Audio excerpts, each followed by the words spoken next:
법회를 바로 시작할까요? 아니면 편안히 우리 인사 좀 나누고 할까요? 인사 나누고 할까요? 진법부님이시죠? 지난번 법회 때는 서울 출장을 가신다고 그러셨는데 잘 다녀오셨어요? 명절은 잘 보내셨고요. 우리 저기 여자 부부님 두 분은 처음 뵙니다. 그렇죠? 집사람. 그러시군요.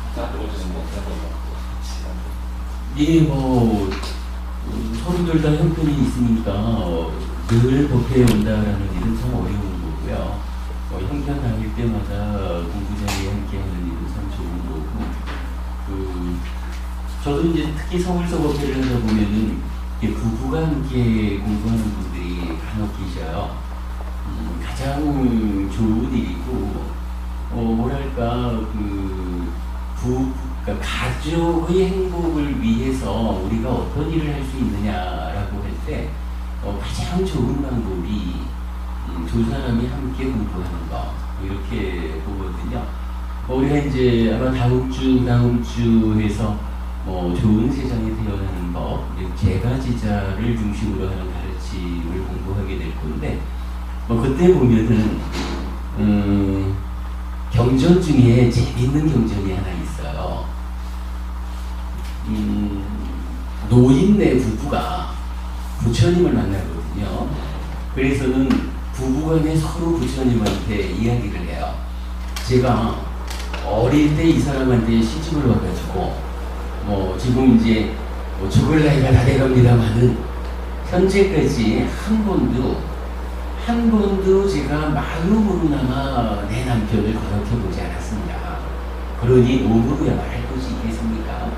이러면서 부처님, 제가 죽을 때까지 우리 남편하고 서로 마주보며 살아가다가 죽은 다음에 다음 생에 또다시 부부로 만나서 이렇게 서로 마주보면서 살아갈 수 있는 방법이 있겠습니까? 이렇게 여쭤보거든요.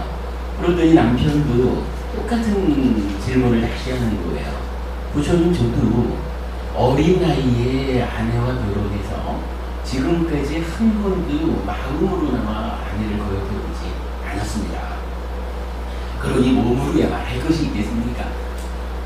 어떻게 하면 저희가 서로 마주보면서 살아가다가 죽은 다음에는 다음 생에 또다시 부부로 만나서 서로 마주보며 살아갈 수 있겠습니까? 라고 여쭤보는 거예요. 근데 사실 이런 얘기를 하면 법부님들이 웃어요. 아이고 스님, 말같지 않은 말씀 하지 마십시오. 아니 지금도 저 뭐라 그래야 돼, 자식 새끼 때문에 빠지 못해 얼굴 보고 살고 있는데 다음 생에 또 만나자고요. 그래 모르는 말씀하지 마셔요. 이러거든요. 그런데 사실은 안 그런 거예요. 제가 그렇게 여쭤봐요. 사실 저도 늦게 출가한 사람이니까 결혼 생활을 했고 아이를 낳고 살아봤지만, 제가 질문하기를, 만약에 부부님 실질적으로 우리 주변에 그렇게 살아가는 부부가 있다면 말이 안 된다라고 해서 나는 그렇게 안 살 거야 라고 할 것입니까? 아니면 주변에 보니 정말로 그런 사람이 있구나, 그렇다면 나도 따라서 저런 부부가 되어야지 하는 것이 옳겠습니까? 법원님 같으면 어떤 부부가 되겠습니까? 라고 물어보면 그때는 말을 못해요. 그러니까 아무리 현실이 자식 새끼 때문에 어쩔 수 없이 부부 사는데 이렇게 말을 하지만, 현실은 그렇다 해도 가능한 이야기라면 서로 마주보고 살아가다가 그 사랑이 다음 생에까지 이어져가지고 또다시 부부로 만나서 그렇게 살아가는 그 일이 가능만 하다면 그대는 어떤 삶을 선택할 것입니까? 이렇게 묻는 거죠. 그러면 100이면 100 다 그게 가능만 하다면 그렇게 살고 싶지요. 그게 안 되니까 그러지, 이렇게 말하는 거거든요. 부처님은 거기에 답을 주셔요. 4가지로 답을 주시는데, 그대 부부간에 서로 동일한 믿음을 가져라 그러세요. 뭐 믿음이라는 것이 있고 뭐 부처님을 함께 믿자 이런 이야기가 될 수도 있지만 그 이전에 삶을 보는 견해를 같이 하는 거죠. 그래도 우리가 살아가면서 삶 자체를 이렇게 보고 아이들을 이렇게 키우고 어떠한 형태든지 우리 두 사람의 삶의 지향점을 같이 하면 꼭 모아줄 믿음을 같이 한다 이렇게 말할 수 있겠죠. 그리고 두 번째가 계를 같이 가져라 이렇게 말을 하는데 뭐 계라고 해서 어렵게 생각할 거는 아닌 것 같아요. 삶의 질서라는 개념이거든요, 계가. 그러면 두 사람이 뭐 한 사람은 밖에 나가서 일을 해야 한다면 한 사람은 안에서 가정을 돌본다. 뭐 글쎄 두 분이 뭐 맞벌이를 하시는지 어떠신지는 모르지만 뭐 어쨌든 서로 간에 하는 역할에 차이가 있다라고 해도 그 다른 역할이 운영되는 가운데 두 사람 가운데 삶의 질서를 같이 할 수 있는 거예요. 뭐 표현하자면 그래도 우리가 아침에 일어나는 시간을 함께 하자. 우리가 일어나면 하루에 한 10분, 20분이라도 서로 마주 앉아가지고 마음의 평화를, 마음을 다스리는 일을 하자. 뭐 할 수 있는 거죠. 또 어떤 형태로든 살아가는 가운데 그대 혼자 하기에 이러한 어려움이 있다면 내가 이만큼은 도와줄게. 뭐 한다든가 두 사람이 공통되게 의논해서 만드는 삶의 질서 이것이 만들어질 수 있는 거죠. 또 부처님 두 번째로 삶의 질서를 같이 해라 이렇게 말하시는 거고요. 세 번째로 베품을 같이 해라. 고시행, 베푸는 일을 같이 해라 그래요. 뭐 베푸는 일을 우리가 대표적으로 뭐 요즘 세상 같으면은 봉사하는 일 이렇게 말할 수도 있어요. 표현하자면 이런 거예요. 일요일날 법원님께서 내가 오늘 어디 저쪽 뭐 양로원이 됐든 고아원이 됐든 봉사를 좀 할 거요. 갔다 올게요. 이래가면 아내가 그래요 잘 다녀오셔요. 제가 저녁에 맛있는 김치찌개 끓여놓게 다녀오셔서 드셔요. 이렇게 말하면 남편이 얼마나 좋겠어요. 그런데 부처님이 하시는 말씀은 그렇게 하지 말라는 거라. 갔다 와서 시간이 부족하면 라면 끓여 먹고 말더래요. 두 사람이 손 붙잡고 같이 가라는 거예요. 베푸는 일을 같이 해라. 베푸는 일을 같이 하는 것이 두 사람의 삶을 하나로 묶어주는 이런 부분을 말씀하셔요. 그러니까 뭐 어떤 경우든지 이렇게 봉사도 같이 가고 어딘가에 좀 봉시를 해야 되겠다 이럴 때도 당신 이름으로 해 이렇게 하지 말고 두 사람 같이 일어서서 두 사람이 공동으로 보시고 하고 뭐 어떠한 거든지 배품을 같이 하라 이렇게 말하시고요. 네 번째로는 지혜를 함께 해야 된다 이러는데 요거는 이제 수행을 함께 하자는 거죠. 좀 전에 삶의 질서에서도 말씀을 드렸지만 뭐 아침에 일어나가지고 다음은 얼마의 시간이라도 두 사람이 같이 앉아가지고 우리가 지금부터 호흡을 볼까요? 싹티라고 하는 이 기능을 강화해서 내 마음을 제어하는 이러한 일을 해볼까요? 그래서 두 사람이 마주 앉아가지고 같이 수행하는 거예요.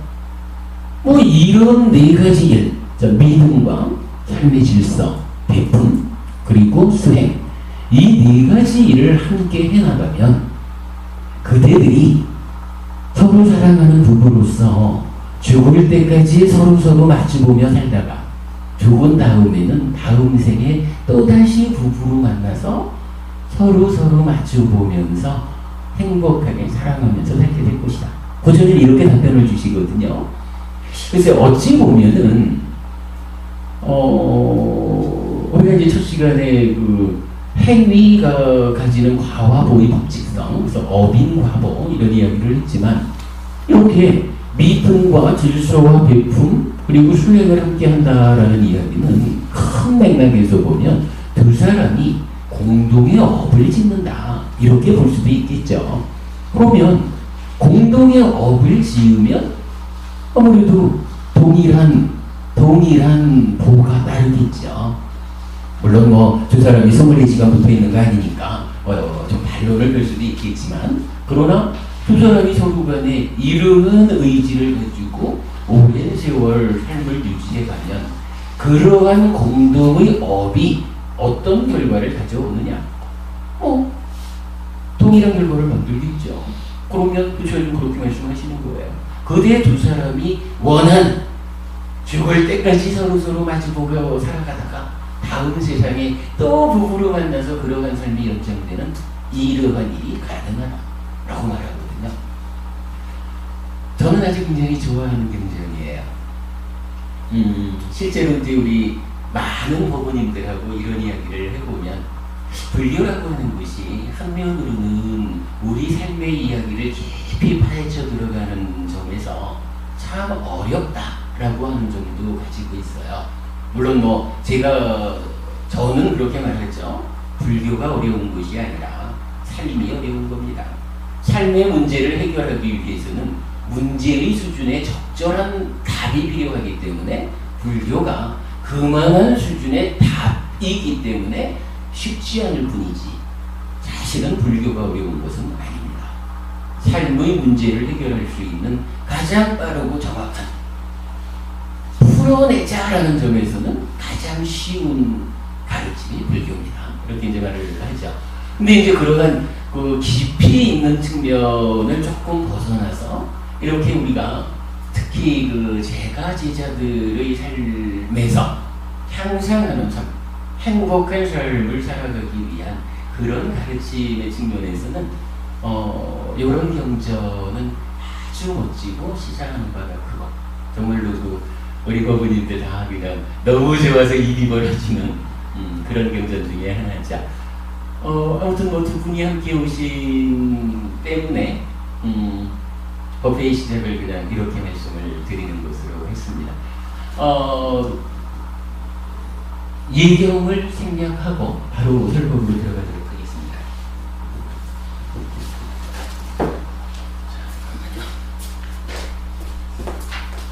모셨어요.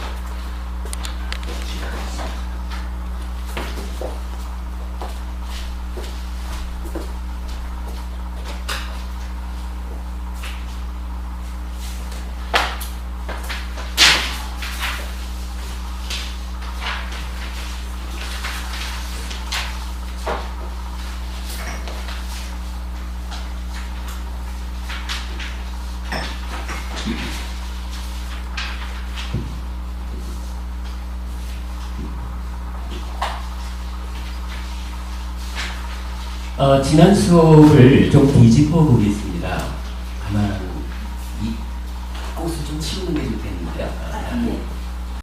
첫 수업에서 제가 말씀드리기를 근본경전 윗가야를 꿰뚫는 하나의 정신이 있다면 삶의 현실에 대한 통찰입니다라고 말씀을 드렸죠. 부처님 가르침은 어떠한 가르침이든지 추상적인, 관념적인 가르침을 선하지 않습니다. 오직 우리의 삶의 문제를 놓고 그 삶의 문제에서 발생하는 괴로움에 대한 자각, 그리고 그 괴로움을 소멸하는 방법, 이 부분. 그래서 어떤 형태로든 우리 삶의 현실 위에서 가르침을 전하고 있다라는 것을 말씀을 드렸는데, 그때 그 삶의 현실을 대표하는 가르침이 있다면 업의 개념, 이런 표현으로 드린 말씀이 있죠. 이런 이야기였죠. 우리가 산다는 것이 무엇입니까? 라고 하면 기본적으로 몸과 말과 마음으로 행위하는 것. 이때 뭐 마음으로 행위한다라는 것은 쉽게 그냥 생각하는 거, 이렇게 보면 되겠죠. 요 만호라고 하는 것이 뜻의 자를 쓰는 마음이죠. 그래서 몸과 말과 만호라는 마음으로 행위하는 것, 요것이 우리가 사는 거, 이렇게 말을 할 텐데, 이런 질문을 해봤죠. 몸과 말과 만호로 행위하는 것 뿐입니까? 아니면 이 행위의 이면에 무언가 원인, 조건이라고 할 것이 있습니까? 이래 했을 때 세 가지로 삼종 외도라는 것도 설명을 드렸지만, 어쨌든 부처님은 그렇습니다. 몸과 말과 만호의 행위 이면에는 원인이 되는 것으로 찢다라는 것이 있습니다. 요 찢다, 마음 심자를 쓰는 마음이죠. 뭐 마음은 뭐 심의식 세 가지로 불린다 하는 거 이제 아시고 계십니다만은 어쨌든 요 자리에서 부처님은 마음 심자, 찢다라는 마음이 몸과 말과 만호로 행위를 하면 괴로움을 결과맺기도 하고 괴로움의 소멸을 결과맺기도 합니다. 이때 괴로움의 소멸, 락이라고 쓰죠. 뭐 즐겁다, 행복하다 이렇게 하는 이런 말이죠. 어쨌든 찢다가 원인이 돼서 행위를 하면 괴로움이거나 행복이거나 이러한 결과가 만들어집니다. 라고 말하는데 이 상태에서 우리는 아주 심각한 의문을 하나 제시했죠. 누구나 찢다가 원인이 돼서 몸과 말과 마음으로 행위를 하는데 왜 누구는 괴로움을 만들고 누구는 행복을 만듭니까? 여기에 대해서 부처님 탐진치라는 것이 있다라고 알려주시죠. 사실은 뭐 우리가 불교 공부하는 데 있어서 가장 중요한 의미를 갖는 말이 사실은 탐진치 요거라고 보아도 되겠죠. 부처님 이렇게 설명하시는 거죠. 찢다가 탐진치에 오염이 되면 오염된 행위를 하고 괴로움을 만듭니다. 그러나 어떠한 방법에 의해서든 탐진치를 제어하면 탐진치로부터 잘 보호된 찢다가 몸과 말과 만으로 청정한 행위를 해서 괴로움의 소멸, 즉 행복을 만듭니다. 이렇게 말을 했죠. 그리고 저는 요 탐진치로부터 고와 고멸까지 가는 요만큼을 불교의 중심 이렇게 표현을 하고 있죠. 요게 우리 마음특강 교재의 8페이지에 보시면 불교의 중심, 업의 개념 해가지고 요 그림이 그려져 있습니다. 뭐 기본적으로 좀 전에 말씀드렸듯이 부처님 가르침은 우리 삶의 현실을 벗어나지 않는다. 근본 경전을 꿰뚫는 하나의 정신이 있다면 삶의 현실에 대한 통찰이다. 이러한 시각이 불교 공부를 해나가는 출발선이다. 이렇게 본다면 바로 우리 삶의 현실이란 무엇입니까? 탐진치에 조건 지어진 찢다가 몸과 말과 만으로 행위를 하고 괴로움이거나 행복이거나를 만듭니다. 요 얘기가 되는 거죠. 여러분, 그러니까 불교 공부 어떠한 경우도 요 개념을 벗어나지 않아야 할 것이다 라는 부분을 제가 강조를 해드립니다. 자, 그런 상태에서 두 번째 시간에는 우리가 요 개념을 조금 확장을 해봤죠. 그래서 찢다가 이 마음 심체를 쓰는 요 마음이 원인이 되어가지고 달리 말하면 주체, 내가 주인이요 뭐 이런 상태로 찢다가 원인이 돼서 행위를 하는데 요 찢다라고 하는 것은 어떤 것일까? 원래 있는 것일까? 아니면 형성된 것일까? 요 부분에 대해서 우리가 질문을 해봤죠. 무명의 법부님, 요거 답이 뭐죠? 원래 있는 건가요? 형성된 건가요?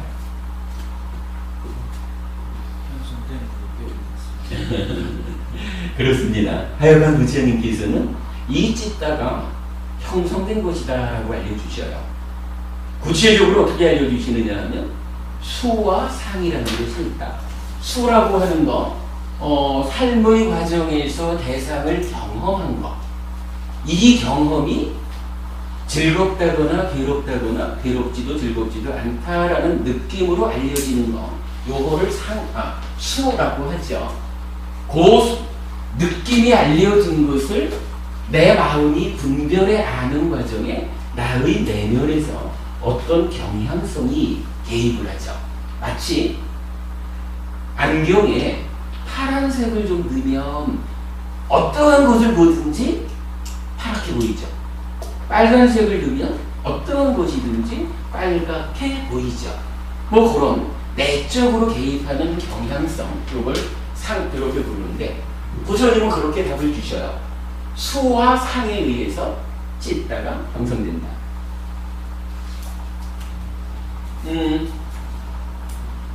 지난주에는 바로 이 부분, 이 찢다가 형성된 것이다 라는 부분을 가지고 존재란 어떤 것이냐 하는 부분을 공부를 했어요. 사실 저녁 시간에는 제가 좀 다른 쪽으로 갔다 오느라고 잘 설명을 드리지 못했지만 지난 법회, 낮 시간 법회에서는 존재란 어떤 것이냐 하는 것을 정말 요 존재에 대한 설명만을 가지고 2시간을 꽉 채워가지고 아주 잘 설명을 했던 것 같아요. 그래요? 아니지 부모님 기억하시죠? 제가 생각해도 존재를 참 잘 설명드린 것 같은데 그 결론을 보면 그래요. 존재라고 하는 것은 기본적으로 존재가 가지는 특성은 무엇입니까? 라고 말하면 무상고, 무아, 부정 이렇게 표현을 해요. 조건 지어진 것이고 불만족스러운 것이고 원래 있는 거, 본질적인 거 아닙니다. 그리고 조건에 따라서 오염되는 것입니다. 이렇게 표현을 하죠. 그런데 사실은 세상 사람들은 존재를 그렇게 받아들이지를 못해요. 어떠한 것이든 간에 삶의 과정에서 만나지는 대상들에 대해서 오해하는 가운데 살아가는데 그 오해의 상태가 상락아정이라 그래서 요것은 유지되는 거예요. 변화하지 않는 거예요. 요 상태가 항상 지속되는 것이야. 요런 오해. 그렇기 때문에 요것은 만족스러운 것이야. 요것 때문에 어떠한 불만족도 괴로움도 생겨나지 않아. 이렇게 보는 거. 그리고 이것은 본질적인 존재야. 우리가 이제 다 기억하시겠지만 신두교에서 창조주 하나님 브라흐마가 세상을 창조하고서 자기 몸을 쪼개가지고 피조물 안으로 들어가죠. 그래서 모든 존재 안에는 창조주 하나님 브라흐마의 분신인 아트만이라고 하는 거. 아트만의 번역어가 아죠. 그 아트만이 들어있는데 이 아트만이 기본적으로 뭐냐 하면 신의 분신이거든요. 신 자체거든요. 그래서 이 신이라고 하는 것은 원래 있는 거예요. 창조주 하나님 누가 만들었죠? 이렇게 물으면 신입니다. 이렇게도 말씀을 드렸지만 하여간 원래 있는 존재라는 오해를 하고 이렇게 항상하고 불만족이 없고 원래 있는 존재는 아무리 옆에서 똥바가지로 똥을 갖다 부어도 오염될 일이 없어요. 이렇게 상락아정이라고 하는 오해를 하죠. 그리고 이 상락아정이라고 하는 오해가 기본적으로 탐진치를 일으키는 뿌리가 되죠. 그리고 바로 요 탐진치 때문에 괴로움이 생기는 거예요. 그렇게 보면 이 얘기는 좀 쉽게 정리가 되죠.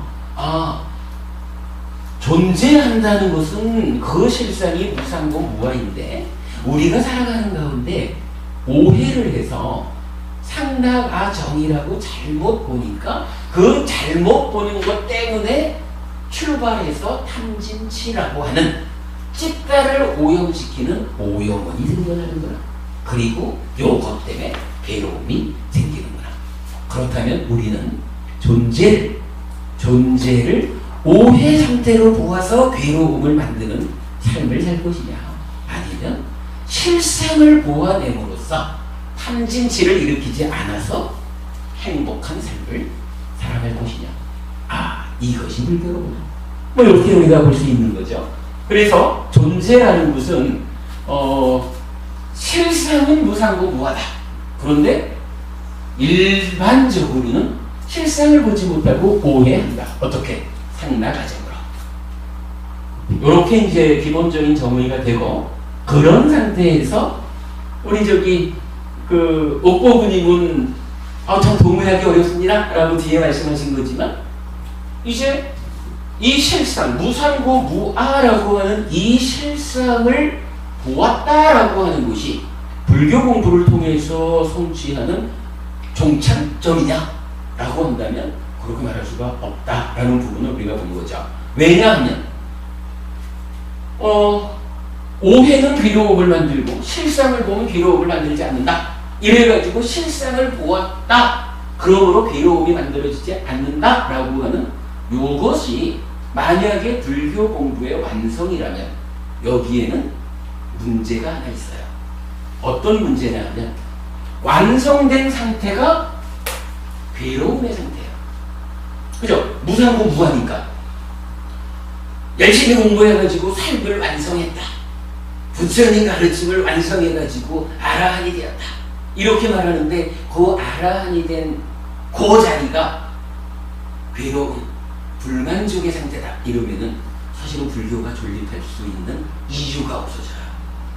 그래서 이제 부처님은 오해를 실상으로 돌리는 작업을 1차적으로 했다면 2차적으로 이 실상의 상태가 가지는 괴로움의 문제를 해결하는 쪽으로 나아가는 거예요.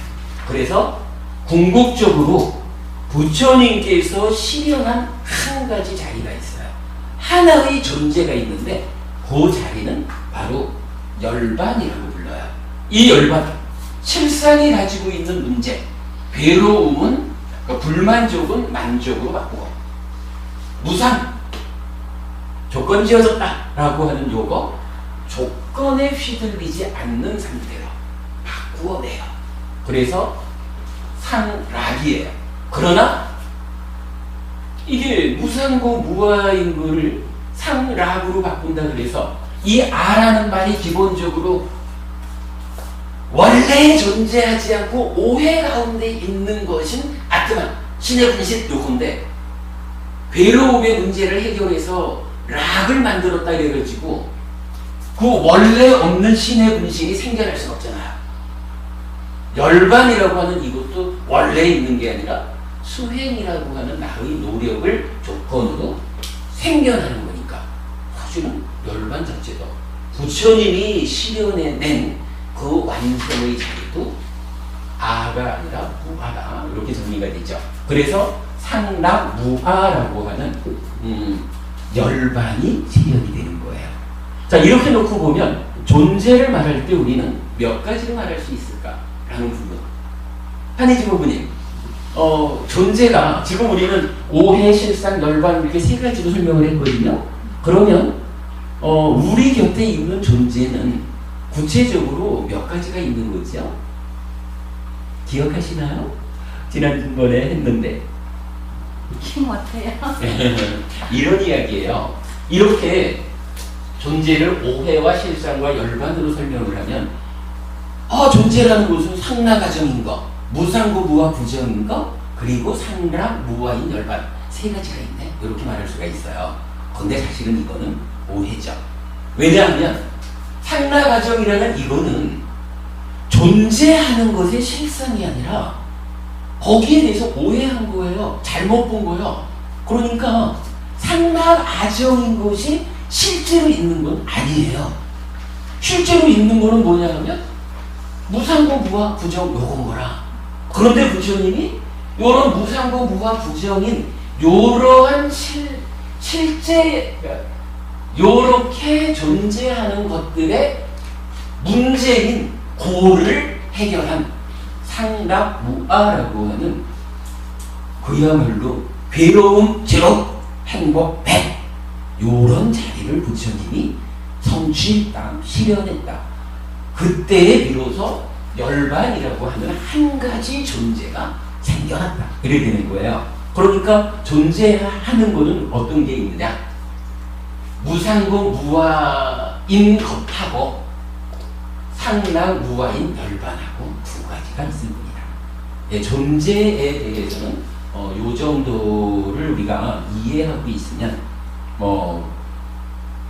불교 공부를 해나가는 데 있어서 크게 헷갈릴 일은 없을 것이다.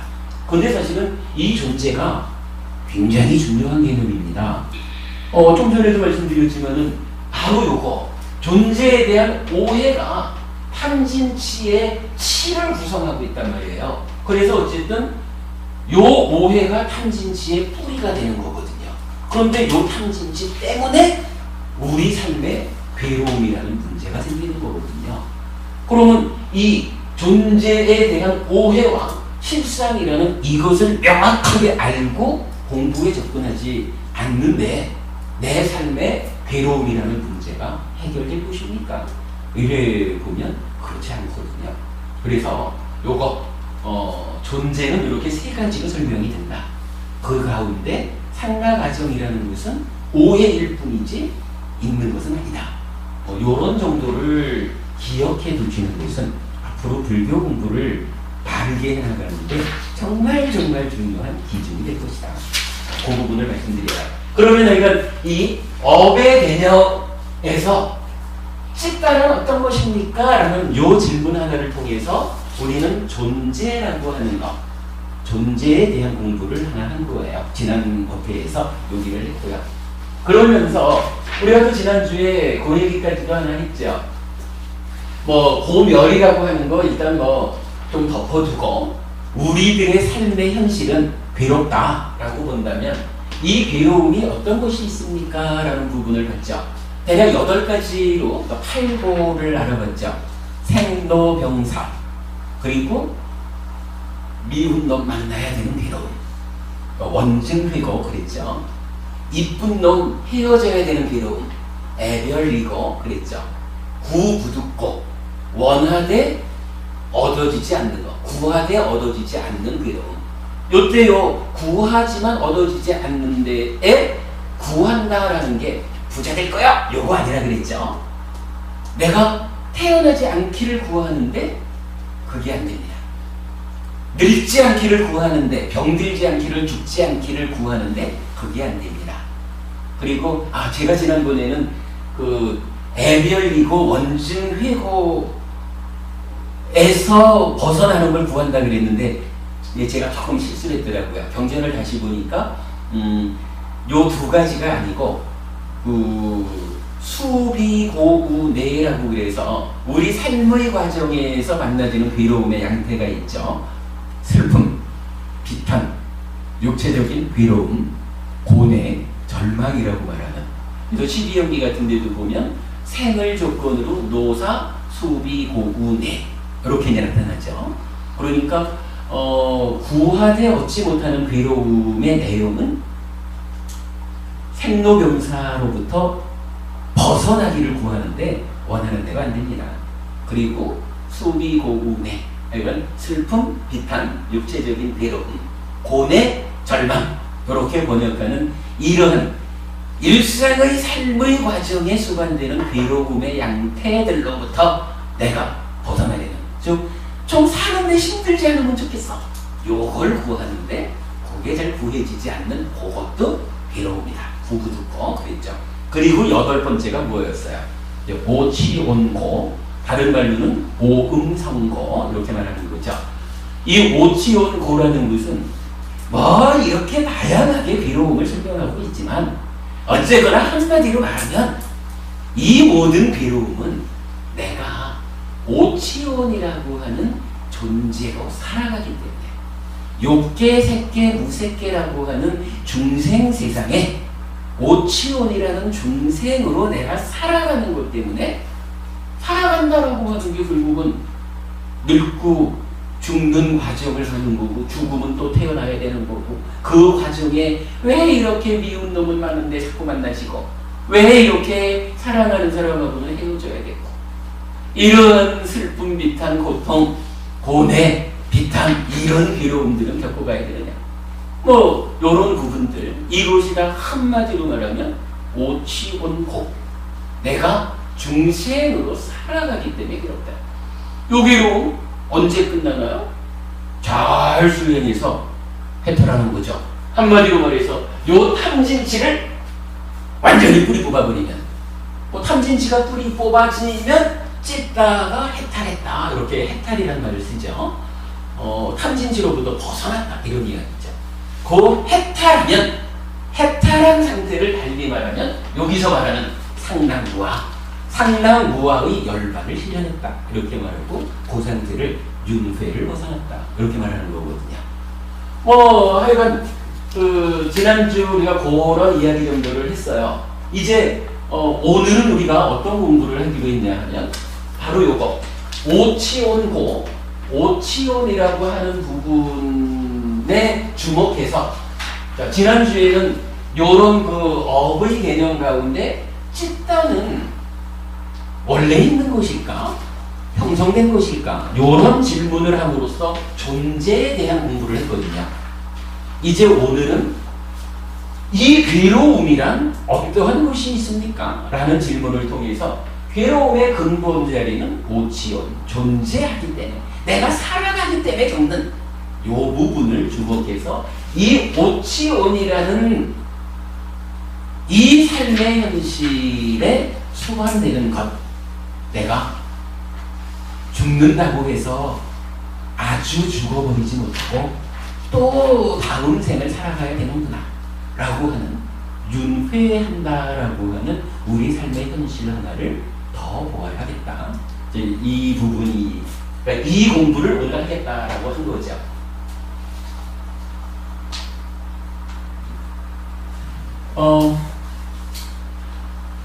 저는 사실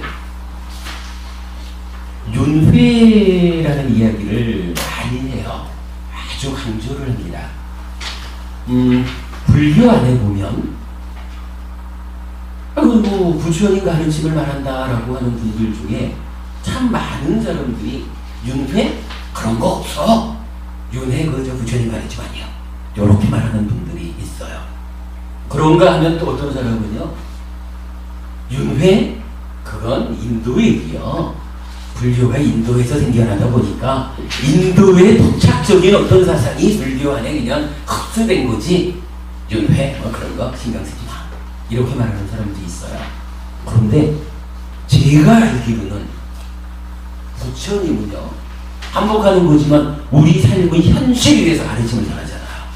우리 삶의 현실을 적응해 주는데 바로 이 윤회로 설명을 하는 거예요. 조금 이따가 들어가겠지만 이 오치온이라는, 좀 전에 우리가 오치온고 내가 살아가는 것에 살아있다라는 이 자체가 괴로움의 토대, 이렇게 말하는 이 산다라고 하는 것의 현실적인 모습이 어떤 것이냐, 윤회하는 것이다.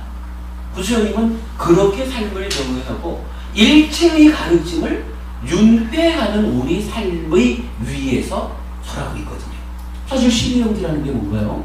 여러분 불교하면 또 십이연기 아니겠어요? 십이연기가 태어나면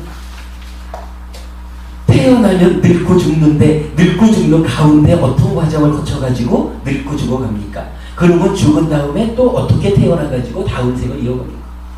그거 설명해 주는 거죠.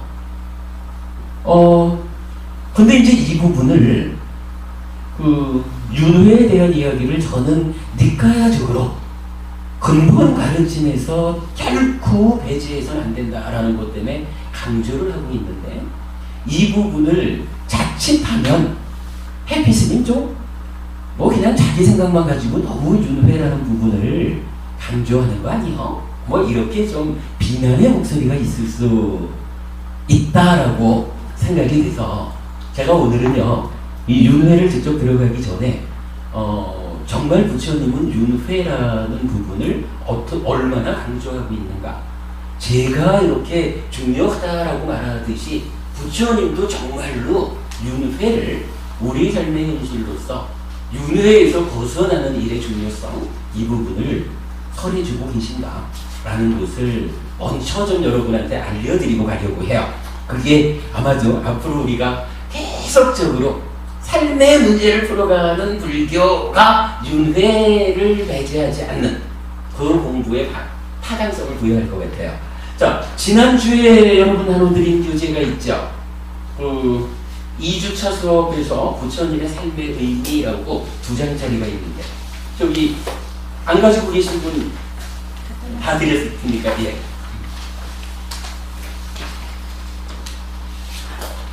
좀 속도감을 갖기 위해서 그냥 좀 읽어보겠습니다. 부처님의 삶의 의미라고 제목을 잡았고요.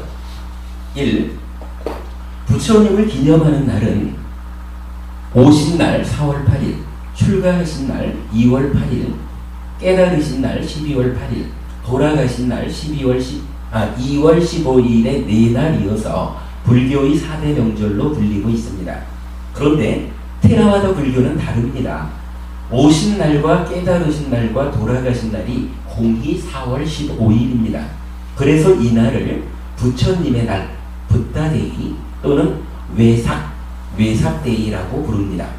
참고로 테라와다 불교의 4대 명절은 1. 붓다의 날 4월 15일 2. 담마의 날 6월 15일 3. 상가의 날 1월 15일 4. 까티나 축제 9월 16일에서 10월 15일입니다.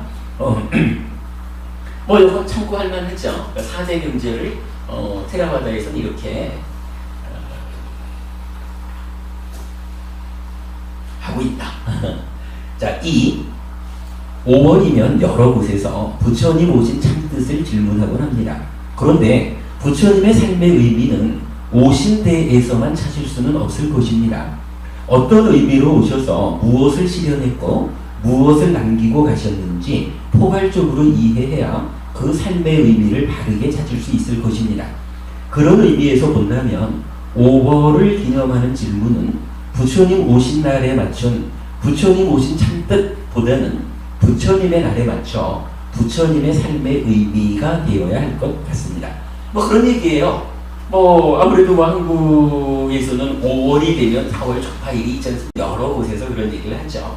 부처님 오신 참뜻이 무엇입니까? 그런데 저는 이러한 공부를 하다 보니까 기왕이면 부처님 오신 뜻이 뭐냐라고 질문하는 것보다 부처님의 삶의 의미가 뭐냐? 왜? 사실 5월이라고 하는 게 음력으로는 4월 15일 이 날이 테라와다적으로는 부처님 오신 날이기도 하고 깨달으신 날이기도 하고 돌아가신 날이기도 하단 말이에요. 그러면 이 5월을 기념해서 한마디 합시다 이럴 때 부처님 오신 의미만을 따질 이유가 없죠. 부처님 살아 생전에 아주 극적인 세 장면이 바로 한 자리에 있는 거죠. 태어나셨고 깨달았고 깨달았다는 거 이제 부처가 되신 거잖아요. 그리고 돌아가신 그 세 가지를 함께 모아야 하겠다라는 거고요. 3.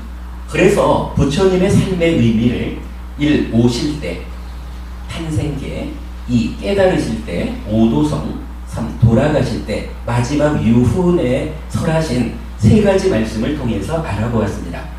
이런 얘기입니다. 마침 부처님께서 요 세 날을 놓고 오실 때는 뭐 경전에 나타나는 게 부처님께서 딱 태어났다라고 하는 그 순간을 설명하는 경전에서는 부처님께서 태어나셔서 이러한 말씀을 하셨습니다. 라고 탄생계, 개성이 나타나요. 부처님 깨달음을 성취했다. 보리수 아래서 이제 막 부처가 되었다. 라고 할 때도 그 부처가 된 그 순간 내가 이제 깨달았다. 라고 하는 그 깨달음의 상태를 노래로 표현한 오도성이 있거든요. 경전에 지금 다 나타나 있거든요. 그리고 돌아가실 때는 노래를 하지는 않으셔요. 그러니까 개성은 아니고 제자들한테 유언을 하시는 거예요. 한 말 좀 남기고 가셔야 되겠죠. 그러면 결국은 요 세 장면에서 부처님은 다 한 가지씩 각각의 의미를 제공하고 있다. 이렇게 봐야 되겠죠. 그래서 그 세 가지의 개성을 보려고 하는 거예요. 자, 첫 번째로 부처님 오실 때 탄생계가 있어요. 요거 마치마니까야 123번 경이 아주 놀랍고 예전에 없었던 것의 경을 되거든요. 나는 세상에서 선두의 선자, 선구자이고 연장자, 어른이고 으뜸인 자이다. 이것이 마지막 태어난 이고 이제 다시 존재하게 되지 않는다. 부처님 오시면서 나는 이렇게 말했다는 거예요. 나는 선구자다. 나는 어른이다. 나는 으뜸이다. 그러면서 지금의 이 태어남이 나의 마지막 태어남이다. 이렇게 부처님이 읊으신 거예요. 그럼 이 얘기 뭐죠? 지금, 그러니까 지금의 이 태어남이 나의 마지막 태어남이다. 요 얘기는 뻔뻔하잖아요. 내가 지금 이 순간 이전에 태어났었어. 요 얘기를 하는 거잖아요. 그리고는 그 태어난다라고 하는 것이 우리가 결론적으로 아는 거지만 윤회하는 삶이고, 높낮이가 있겠지만 어쨌든 오치온이라는 자기 존재로서의 삶의 과정에 괴로움을 겪는 삶이잖아요. 이제 그 모든 괴로움을 내가 다 소멸해야겠어. 그 소멸의 자리 뭐예요? 결국은 생로경사라고 하는 근본 괴로움에서 벗어나는, 윤회하는 삶에서 벗어나는, 열반을 정치하는, 이걸 말하잖아요. 그러면 그 자리가 뭐예요? 나는 이제 이 삶을 끝내고 나면 다시는 태어나지 않아. 그러므로 지금 태어난 이 자리가 나의 마지막 태어남이야. 이렇게 말하는 거거든요. 어때요, 여러분? 제가 불교 공부를 하면서 윤회를 도대하지 않으면 안 됩니다. 이렇게 강조하는 것의 첫 번째 증명으로 저는 이 탄생계를 말할 수 있는 거예요. 부처님이 오시면서 하고 한 많은 말씀이 있을 텐데, 이것이 나의 마지막 태어남이다. 나는 표현하자면 뭐 하러 왔느냐? 윤회를 끝장내러 왔다. 이런 말씀이 되죠. 부처님 탄생하면서 윤회를 이렇게 태어나는 이유로 말하고 있는 거예요. 한 페이지를 넘겨볼게요.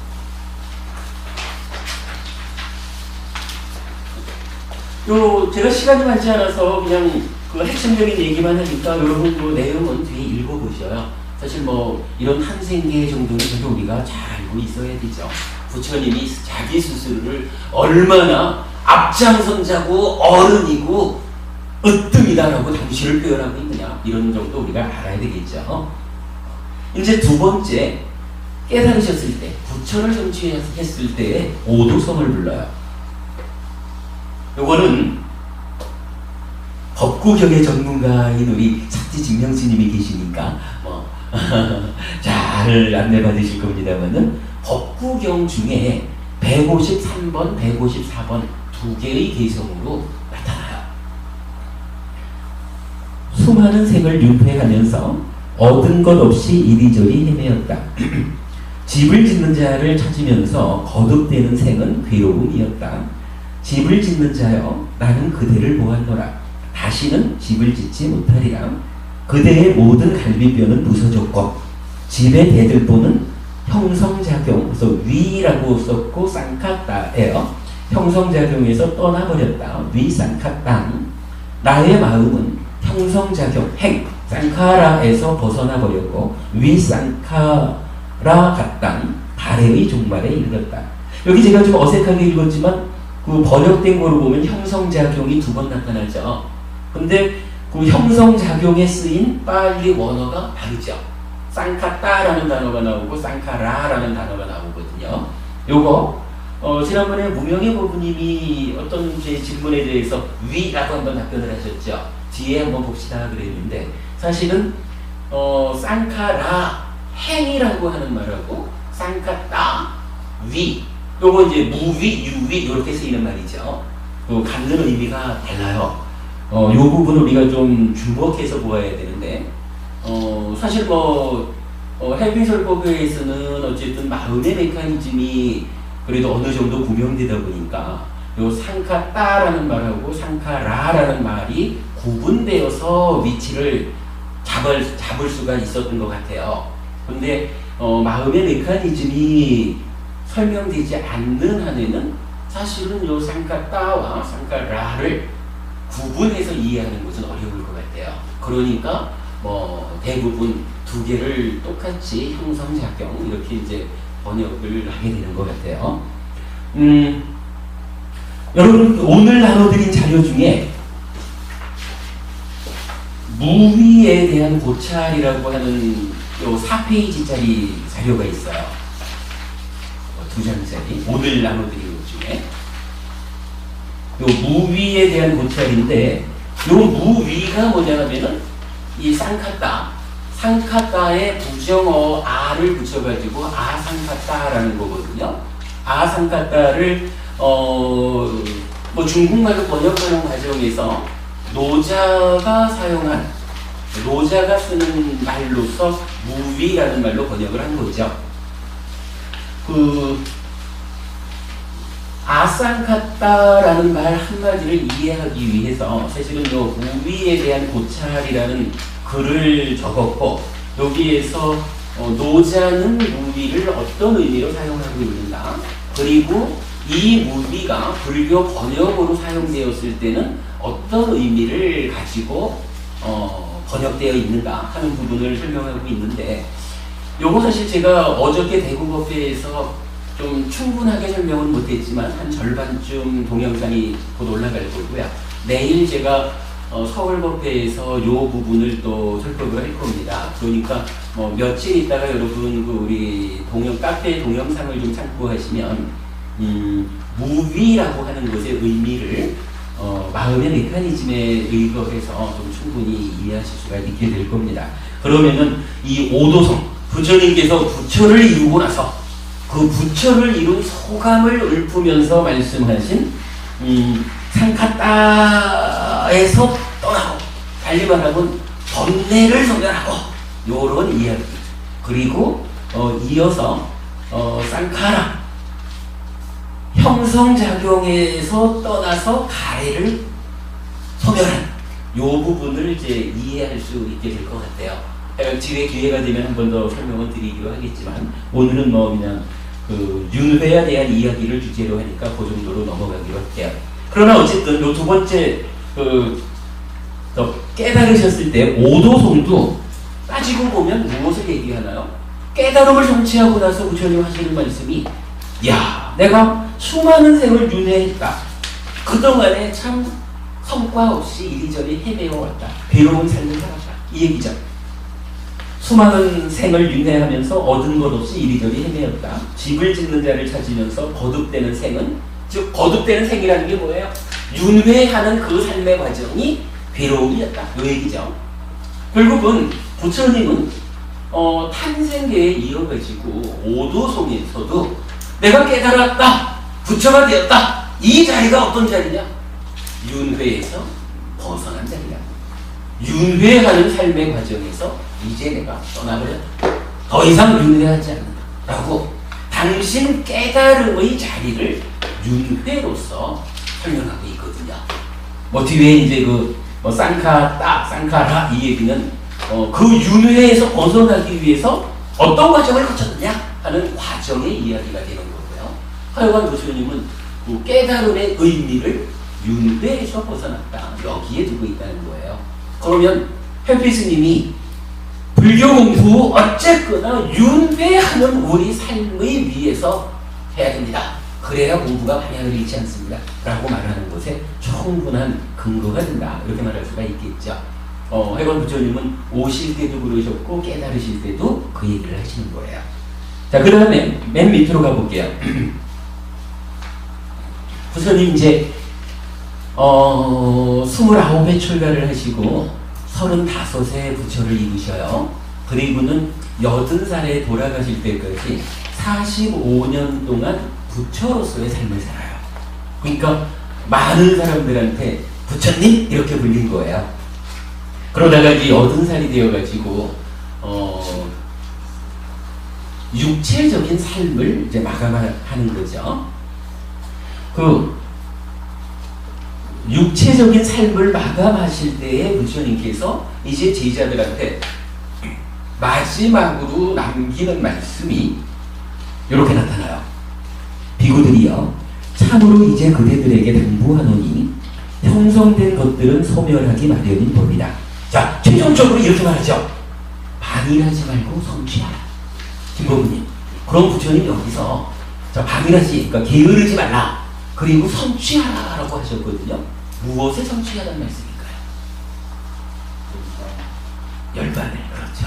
그 열반, 달리 말하면 어떻게 될까요? 예, 저는 이렇게 보고 싶은 거예요. 물론 기본적으로 성취하라, 해탈 열반을 성취하라 이 말씀인데 그 해탈 열반이 무엇이냐라고 하면 지금 같은 맥락에서 자 붓다데이라고 하는 4월 15일 하루가 오신 날이기도 하고 깨달은 날이기도 하고 돌아가신 날이기도 하단 말이죠. 이 하나의 어떤 연결선상에서 우리가 이해를 하자면 부처님이 게으르지 말고 성취해야 합니다 이러고 가셨는데 무엇을 성취하란 말입니까? 라고 보면 당연히 그 앞에 당신께서 성취한 그거를 내가 성취한 것을 그대들도 성취하라 이 말씀이 되겠죠. 부처님께서 무엇을 성취했느냐라고 하니까 일단 탄생하시면서 알려주시기를 나는 이것이 나의 마지막 태어남이다. 나는 태어나지 않는 윤회에서 벗어나는 일을 성취하겠다. 이렇게 선언하고 오신 거고 깨달으셨을 때도 이제 드디어 윤회하는 삶, 윤회의 괴로움에서 벗어났다라고 선언을 하신 거거든요. 그럼 부처님께서 성취하신 게 뭐 다른 게 있나 뭐 바로 윤회에서 벗어난 거. 그 윤회에서 벗어났다라는 그 사건을 다양하게 표현을 하죠. 자기 존재를 소멸했다 이렇게도 말하고 해탈했다, 아라한되었다 이렇게도 말하고 뭐 최종적인 표현 열반을 실현했다. 열반을 실현했기 때문에 이전에는 없었던 무상고 무아인 것만 있었는데 단 한 가지 괴로움의 문제가 해결된 상락무아의 열반 이 한 가지를 부처님은 실현해냈다. 이걸로 완성이 되는 거죠. 그러니까 결국 이제 부처님 떠나가시면서 남긴 이 말씀의 의미도 결국은 성취하라. 그래, 윤회에서 벗어나는 그 일을 성취하라. 이렇게 말씀하신 것으로 우리가 보는데 전혀 무리가 없죠. 그러면 결국은 이 세 가지 부처님 삶의 가장 중심되는 사건, 이 사건마다에서 부처님은 윤회라는 것, 우리가 윤회하기 때문에 겪어야 되는 다양한 괴로움, 그 괴로움에서 벗어나는 것, 이것을 말하고 있다. 이게 바로 근본경전 니까야를 꿰뚫는 하나의 정신, 우리 삶의 현실에 대한 통찰이고 그 통찰이 바로 우리 삶이 이렇게 윤회하는 것이다 라고 말해주고 있다 라는 거 우리가 바르게 이해하도록 하자고요. 자, 다음 장으로 가서 이제 4. 이거 이제 뭐 이제 쭉 읽어드리면 될 것 같아요. 4. 1. 오실 때 탄생계. 2. 깨달으셨을 때 오도성. 3. 돌아가실 때 마지막 유훈에 설하신 세 가지 말씀을 통해서 알아본 부처님의 삶의 의미. 부처님은 최초로 윤회에서 벗어날 것, 선구자임을 탄생계를 통해 알리고 윤회에서 벗어남의 실현을 오도성을 통해 선언하고 윤회에서 벗어남의 성취를 제자들에게 마지막 유훈으로 병부하고 돌아가셨습니다. 윤회하는 삶, 즉 욕계, 색계, 무색계, 중생, 오치오느로의 거듭되는 삶을 끝냄으로써 일체의 괴로움에서 벗어나는 것, 고멸을 목적으로 태어나고 실현한 후 제자들을 위해 그 성취를 당부하고 돌아가신 것입니다.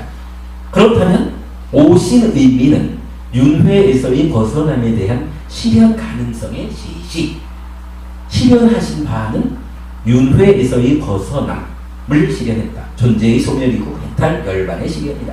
그래서 아라한이 되었다. 남기고 가신 말씀, 윤회에서의 벗어남을 실현하라. 이렇게 이제 정리가 되죠. 그러므로 부처님의 삶의 의미는 목적, 윤회에서의 벗어남, 존재의 소멸, 즉 해탈 열반의 실현, 즉 고멸의 성취에 있다고 하겠습니다. 4. 이렇게 부처님은 윤회를 중심에 두고 당신의 삶을 설명합니다. 그렇다면 아직 중생으로 살아가는 우리에게 윤회는 삶의 현실입니다. 또한 경전이 알려주는 바에 의하면 삶은 연기하는 마음과 몸에 의한 재생으로의 윤회입니다. 그런데 불교 안에서 어떤 사람들은 단멸론, 단견에 떨어져 윤회 없음을 주장합니다. 또 어떤 사람들은 힌두교적인 상견, 아트만의 제6화로의 윤회를 말하며 윤회 없음을 주장합니다. 그러나 부처님은 단견도 상견도 극단일 뿐이라며 12연기가 바른 견해라고 분명히 알려줍니다. 바로 우리가 이해하는 연기하는 마음과 몸에 의한 재생으로의 윤회입니다. 상견으로의 윤회를 주장하든 단견 때문에 윤회 없음을 주장하든 상견의 부정을 통해 윤회 없음을 주장하든 그것은 삶의 현실에 대한 바른 견해가 아닙니다. 그리고 바른 견해를 가지지 못한 것은 부처님의 가르침에 대해 바르게 공부하지 못했기 때문입니다. 가르침을 바르게 공부하면 삶의 현실로서의 윤회에 대해 아무런 의심도 가지지 않게 됩니다. 그리고 그런 현실 위에서라야 괴로움을 소멸하기 위한 실제적이고 유익한 노력을 할 수 있게 됩니다. 그래서 결론, 그래서 바르게 알아야 하는 것입니다. 여러분 이거 굉장히 중요한 교육이에요. 뭐 여러분 우리가 공부하는 이유가 다 이런 거겠지만 어쨌거나 그래서 바르게 알아야 하는 것입니다. 해피하시기 바랍니다. 이랬거든요. 제가 볼 때는 하여간 우리 공부의 큰 틀을, 토대를 만들어주는 이야기라고 생각을 해요. 저도 사실은 이 부처님이 이 세 날에 동일한 주제를 알려주셨다라는 것을 발견하기 전까지는 경전이 말하는 바는 총체적으로 볼 때 이 윤회라는 것을 우리 삶의 현실로 그 위에서 고와 고멸을 말하는구나 이렇게 알고 설법을 했다가 지난 봄에 관심이 요 세 개의 개성으로 미친 거예요. 그래서 딱 비교를 해보니까 지금 말씀드린 요런 결과가 도출되더라고요. 그래서 참으로 부처님 가르침이 이렇게 정확하게 연결되어서 설해지는구나. 이제 이 부분을 보았고 저도 뭐 어디에 가서든 연기하는 마음이 재생하는 모습의 윤회라는 우리 삶의 현실을 바르게 알아야 된다라는 말을 강조하는 데 있어서 이제 제가 뭐라 하죠? 두려울 바가 없어졌죠. 경전이 확실하게 알려주고 있으니까요. 여러분 오늘 나눠드린 자료 중에 하나 할 수 없음 경이라는 한 페이지짜리 자료가 또 있습니다.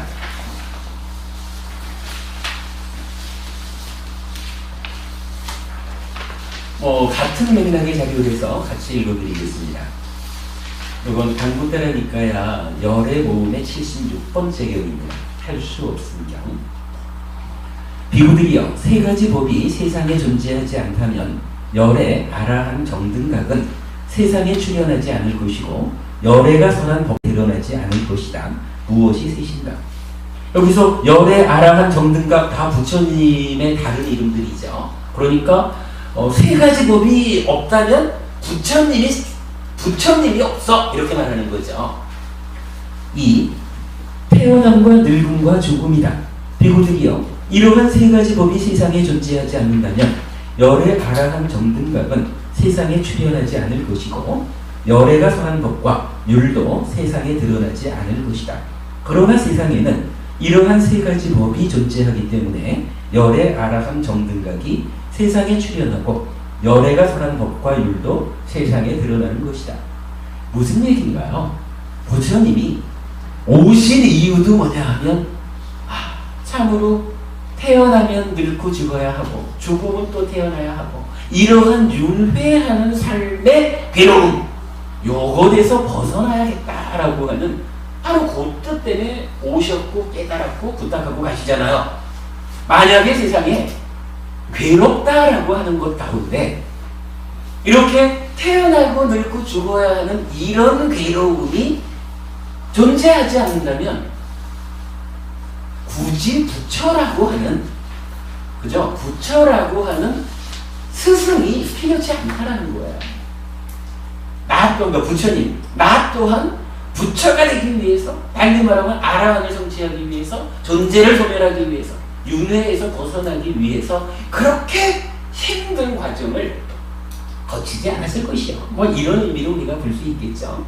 윤회에 대한 이야기를 쭉 했지만 결국 요 할 수 없음 경에서는 아예 직접적으로 부처님이 태어남과 늙고 죽음, 달리 말하면 윤회하는 삶, 요 윤회한다라는 현실이 없다면 부처가 이 세상에 존재할 이유가 없다. 이렇게 말해주는 거죠. 요 경우는 이어서 한 가지 말을 더 해요. 비구들이여 세 가지 법을 제거하지 못하면 태어남도 제거할 수 없고 늙음도 제거할 수 없고 죽음도 제거할 수 없다. 무엇이 되신가? 요 세 가지를 제거하자라는 거, 윤회에서 벗어나자 이 얘기죠. 일체의 괴로움을 소멸하자 이 얘기죠. 비구들이여 탐욕을 제거하지 못하고 성냄을 제거하지 못하고 어리석음을 제거하지 못하는 것이다.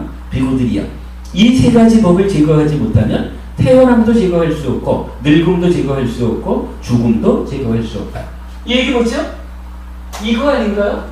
괴로움이라는 게 있잖아요.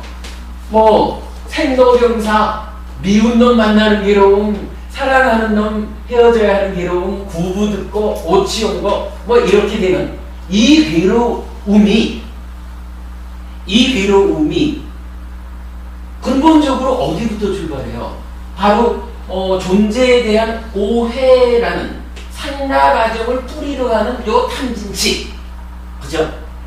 이거를 요 상나 과정 요 자체가 뿌리가 된다 그래서 탐진치 밖에 있는 게 아니고, 뭐 표현하자면 요거를 번뇌라고 부르는데, 요 치라는 말이 무명 더하기 번뇌를 말해요.